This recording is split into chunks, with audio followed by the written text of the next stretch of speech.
medical martial law is basically, they're meeting next week, and it's not called an SPP meeting or a Security and Prosperity Partnership meeting, but that's what's happening between Obama,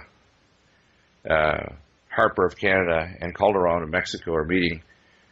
Almost certainly this is one of the major things besides the economy is to deal with the pandemic after the July 1st to 3rd meeting in Cancun, Mexico, of most of the Western nations, planning how to deal with this expanding pandemic. The British have kind of suggested that their conservative numbers are they expect within 6 to 8 weeks 60 deaths per day from the flu, but that's at its current rate of lethality. As lethality starts to increase, the numbers worldwide are going to increase very rapidly. It's estimated by August, which is a month away, the number of new cases per day worldwide will be 250,000, and very rapidly by September rise to 1 million cases per day of the flu. And of course, even if you're talking about less than 0.5% lethality, that's a lot of sick people. That's a lot of people that, if they have other health issues like asthma or lung disease or diabetes or other risk factors that seem to be particularly bad, because this flu is not a normal flu. It's rod-shaped rather than spherical. It grows very fast in the lungs. It kills people that have diabetes, obesity, and lung disease. Much higher rates. In fact, some of the selected groups, in those people with very high body mass index and diabetes, as well as asthma, their mortality is up as high as 30%. So, in certain groups too, native peoples, it appears that native peoples and peoples with of Asian descent may be at higher risk. So, in other words, there may be, in a sense, some race specificity of this, so that in Manitoba, the rate of death is considerably higher among the native population there. And there's a new super recombinant in Saskatchewan that is a full recombinant of human H1N1 flu and the Mexican H1N1, I call it the Franken flu, because this virus is kind of pieced together like Frankenstein. So we're going to start seeing some effects in international transport and commerce that I think are going to affect us pretty quickly here in the early fall. And I believe that because of those effects that are going to happen in September, plus the tremendous firestorm that's going to happen from either the use of Tamiflu, which is toxic and dangerous, and the toxic vaccines, we're going to have a major, how can I say it, a bunch of hot points in America and other countries fighting against forced vaccine and forced quarantine. Because the plan is actually already hatched in 2005 that to hand over all authority in most of the Western nations to the WHO for both military martial law, medical martial law, to quarantine citizens that refuse vaccination and to do it with seizure of property, if necessary, in order to put people into civil detention camps if they refuse to be vaccinated. And that's already been hatched with orders out now for 600 million doses of the vaccine for American citizens in 2 doses, plus the regular flu. The components of this flu, and this has been reviewed by Dr. Russell Blaylock and others, include some very significant and nasty things, and we don't have the full list, but the ones that we already have are pretty concerning. The first one is called MF59. It's a squalene-like molecule that actually can induce lupus, transverse myelitis, organic brain damage, immune system failure, and death. And in fact, it's the primary component that we think caused the viral and vaccine-induced, from the anthrax vaccine, the vaccine-induced Gulf War syndrome in Gulf War. And then a number of people in Gulf II that still received the old vaccine. It was a squalene component. What they've done is they've actually increased the power of this particular component from the regular, just normal squalene. So it's even more dangerous. Plus they're testing new super adjuvants. One of them is a plasmid.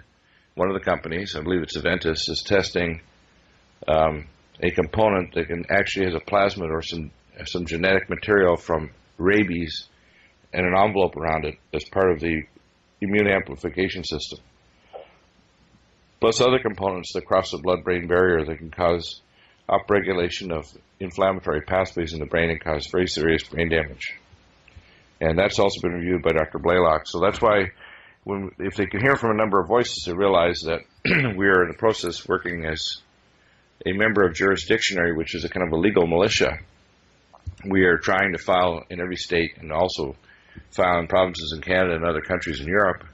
We're providing them boilerplate documents so they can find the specific statutes in their country or province or state and go to their state civil courts to file an injunctive relief against mandatory medical vaccination. And this is from the PD51, the SPP documents going back to 2005, Security and Prosperity Partnership between the Canadian Prime Minister, the President Bush at the time, and Vicente Fox. They actually already had signed agreements to hand over all authority to the WHO when they went to Pandemic 6, which is now the case. So the WHO actually is in control of this, in control of the release of the strains of the virus. So the virus is mutating so fast that even if you believed in vaccines, you cannot make a vaccine for the virus because it's already changing so quickly, faster than any other virus in history, that it can't be the same as a virus that emerges in October or next winter.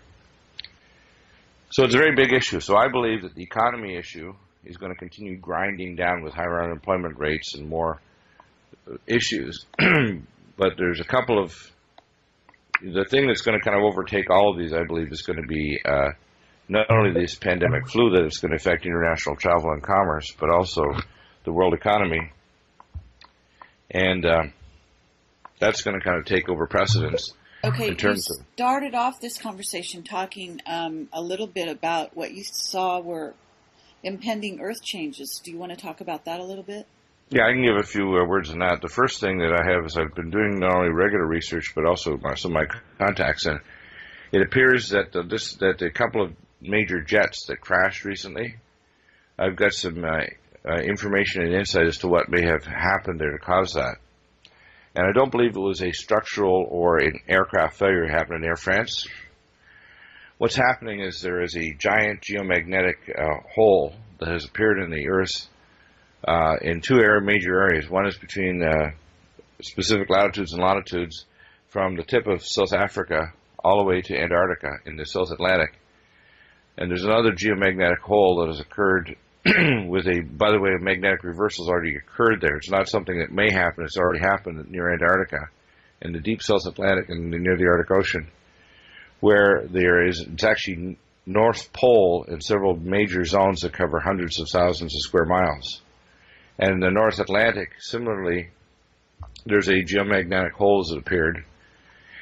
When that happens, there's several interesting consequences. The first is that the magnetosphere of the Earth generates the protective magnetic sphere that protects against high energy ultraviolet light, like ultraviolet C light, and UVC light actually can penetrate and melt ice, as well as cosmic and X-rays. So it can have lethal effects on the upper layers of the ocean, but it also can melt ice. So one of the reasons why they're seeing changes that are very strange, while the rainfall worldwide is overall increasing, the Earth's temperature dropped 0.74 degrees since November 2006, but yet we're seeing areas of ice melting from effective high energy light from space because the magnetic sphere has actually collapsed already in some places, and there's a reversal already taking place. And there's what's called geomagnetic storms, and they can't see this, but when they're going through flight instruments and they hit a geomagnetic storm, it can knock out all your flight instruments and controls. And if you have automated systems like the Airbus, the Airbus thinks that something's wrong with the aircraft and tries to take control. And the reports that I've heard is that it's very probable what happened is a geomagnetic storm hit it and the computer shut down all the engines, and that's why it crashed. And so that this is happening in a specific large area from Antarctica all the way through to South Africa in the South Atlantic Ocean. So there's a danger zone there.